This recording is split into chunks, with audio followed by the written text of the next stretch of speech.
Eder. Mech. Pallister. Sul caso di Liliana Resinovic siamo al punto in cui l'unica cosa che corre veloce è ormai solo il calendario, perché gli accertamenti tecnici vanno al passo dei reperti e i reperti in questa storia sono tanti, delicati e soprattutto molto complicati. L'ultima novità, datata 4 marzo 2026, è questa. I periti incaricati degli accertamenti genetici, merceologici e dattiloscopici sui reperti hanno chiesto un'ulteriore proroga di 90 giorni per poter depositare i risultati. Per cui non è un manca poco, ma è un serve ancora tempo, perché non stanno facendo una sola analisi, stanno lavorando su un pacchetto di reperti e quesiti che richiedono verifiche, confronti, esclusioni e, quando va bene, qualche profilo utile anche da comparare.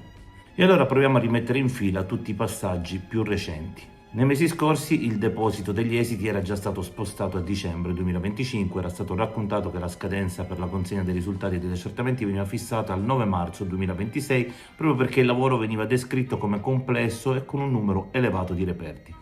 In quella stessa cornice si parlava di analisi sui materiali già esaminati e su altri oggetti, inclusi elementi consegnati dai familiari e materiale sequestrato, con l'idea di spremere fino all'ultima goccia ciò che può dare DNA, impronte, fibre, residui, compatibilità e anche incompatibilità. Ma ora però arriva la richiesta di altri 90 giorni, come se quelli già passati non erano bastati. Se verrà accolta, l'effetto pratico è semplice: il deposito slitterebbe in avanti di circa 3 mesi rispetto alla data di marzo annunciata, quindi verso giugno 2026.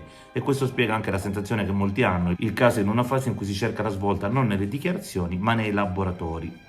Andiamo ora a cercare di capire che cosa stiano cercando in questo lungo lavoro. L'impianto è quello dell'incidente probatorio sui reperti, analisi genetiche per tentare di ricavare profili utilizzabili, analisi dattiloscopiche per impronte e tracce di contatto, analisi merceologiche per elementi materiali come fibre, componenti tessili o compatibilità tra oggetti, e qui ci viene in mente il famoso cordino.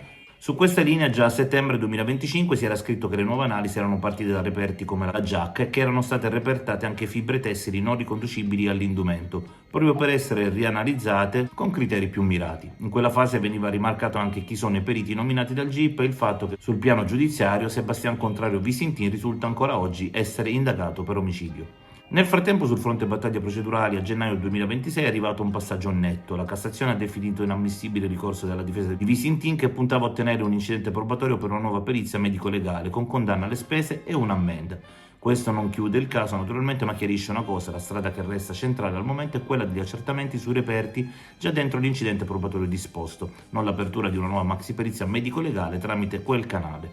E poi c'è anche il capitolo più discusso, quello del tempo del corpo. A febbraio 2026 viene raccontato che una consulente legata alla difesa, specializzata nella datazione della morte, è andata negli Stati Uniti per seguire i risultati di un esperimento con cadaveri congelati o mantenuti in condizioni comparabili, con l'obiettivo di verificare la possibilità che il corpo di Liliana possa essere stato congelato dopo la morte. L'idea difensiva, detta in modo brutale, era questa: il corpo non sarebbe rimasto dove è stato trovato per 3 settimane, quindi o Liliana sarebbe morta poco prima del ritrovamento, oppure sarebbe morta il giorno della scomparsa, ma conservata in un modo che spieghi la tenuta dei tessuti e degli esiti.